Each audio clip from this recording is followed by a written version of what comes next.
इस अंक में फिलहाल इतना ही। इसी तरह की खबरों को देखने के लिए हमारे चैनल न्यूज समाचार जनता की आवाज को अभी सब्सक्राइब करें।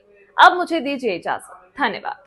राजधानी लखनऊ से बड़ी खबर। यूपी के डीजीपी प्रशांत कुमार का बड़ा बयान। फेक न्यूज बताइए, अपराध को रोकने के लिए एक नया अभियान। हम लोग डिजिटल वॉरियर के रूप में लोगों को पंजीकरण करवाएंगे। 2018 से ही हम लोगों ने डिजिटल वॉलंटियर बनाए थे। सोशल मीडिया के व्हाट्सएप के अलावा अन्य भी प्लेटफॉर्म है जहां पर हमारी पहुंच नहीं है, वहां पर पुलिस की पहुंच मजबूत की जाएगी। स्कूल कॉलेज में साइबर क्लब बनाने पर काम किया जाएगा। स्कूल कॉलेज में साइबर वर्कशॉप कराई जाएगी जिससे युवाओं के नए नए विचारों को हम जान सके।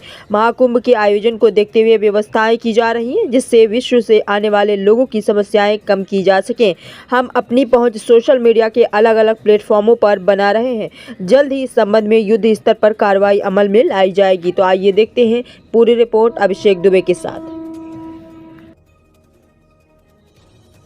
उत्तर प्रदेश पुलिस के द्वारा वर्तमान आवश्यकताओं को देखते हुए तथा फेक न्यूज और साइबर अपराध के विरुद्ध जागरूकता और उसको कैसे रोका जाए, इस अभियान को एक नया और मूर्त रूप देने के लिए अभिनव प्रयोग प्रारंभ करने का फैसला लिया गया है।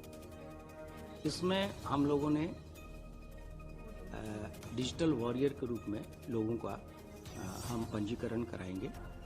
आप सभी अवगत हैं कि 2018 से ही हम लोगों ने डिजिटल वॉलंटियर्स बनाए थे और बाद में 2023 में जब व्हाट्सएप पे कम्युनिटी फीचर्स ऐड किए गए तो उसके रीच को, उसकी पहुंच को और बढ़ाने के लिए हम कम्युनिटी फीचर्स को भी हमने ऐड किया था और उसमें लगभग 10 लाख से अधिक डिजिटल हमारे वॉलंटियर्स थे और जिनका मुख्य कार्य उस समय ये था कि ये हमारे थाने चौकियों से जुड़ेंगे और कोई भी ऐसी घटना, छोटी मोटी घटना जो गांव स्तर पे होती है, मोहल्ले स्तर पे होती है, उसकी सूचना चौकी, थाने इत्यादि को देंगे जिससे कि हमारे पास तत्काल सूचना त्वरित माध्यम से पहुंचे और उसका निराकरण हम अपने पुलिस वालों को या अपने पुलिस रिस्पांस व्हीकल को भेज के उसको तत्काल करें जिससे कि कोई घटना बड़ी घटना में परिवर्तित न हो। लेकिन समय के साथ पुलिस की आवश्यकताएं और सोशल मीडिया का जो रीच है, ये महसूस किया गया कि व्हाट्सएप पे के अलावा अन्य भी प्लेटफॉर्म्स हैं जिसको हम लोग कवर नहीं कर रहे हैं।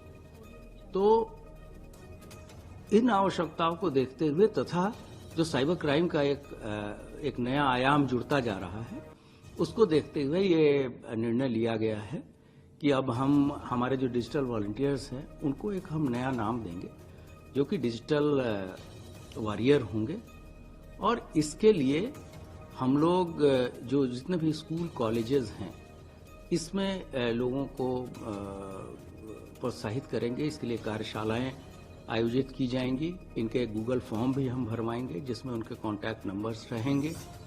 साथ ही साथ हम एक ये भी प्रयास कर रहे हैं कि स्कूल कॉलेजेस में साइबर क्लब की स्थापना भी हम करें।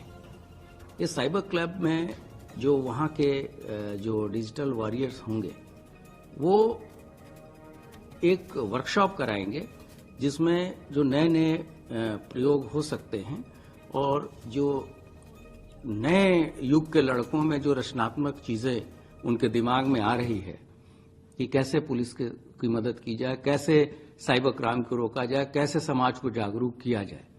तो उस तरीके से एक नोडल शिक्षक को भी हम लोग उसके लिए प्रत्येक कॉलेज और स्कूल में स्कूल प्रशासन या कॉलेज प्रशासन से जोड़ के लगाएंगे।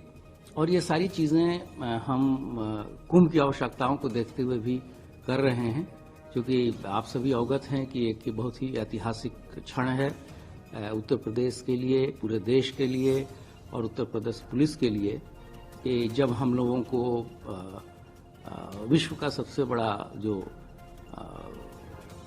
समागम है, जहां पर इतने ज़्यादा लोग, करीब 30 से 40 करोड़ लोग इस पूरे 1.5 महीने के अंतर्गत यहाँ प्रयागराज कुंभ में आएंगे और विभिन्न सुविधाओं का यहाँ लाभ लेंगे, तो उनको उनकी कम से कम उनकी कठिनाइयाँ हों, उनकी यात्रा को और उनके जो आस्था का पर्व है उसमें कितनी हम सहायता करें और कितनी उनकी मदद करें, इसके लिए भी उसमें भी इन चीज़ों की हम मदद लेंगे। और साथ ही साथ जो साइबर क्राइम का एक नया रूप जुड़ता जा रहा है, उससे हम अपनी रीच जो है सोशल मीडिया के विभिन्न प्लेटफॉर्म्स पे, सिर्फ व्हाट्सएप पे ही नहीं, फेसबुक पर है, टेलीग्राम पे है और अन्य सारे फेसबुक प्लेटफॉर्म्स पे है, वो हम करा रहे हैं। और इसके लिए सभी हमारे फील्ड के अधिकारियों को हम लोगों ने यहाँ से निर्देश जारी किए हैं और जल्द ही इस पे जो है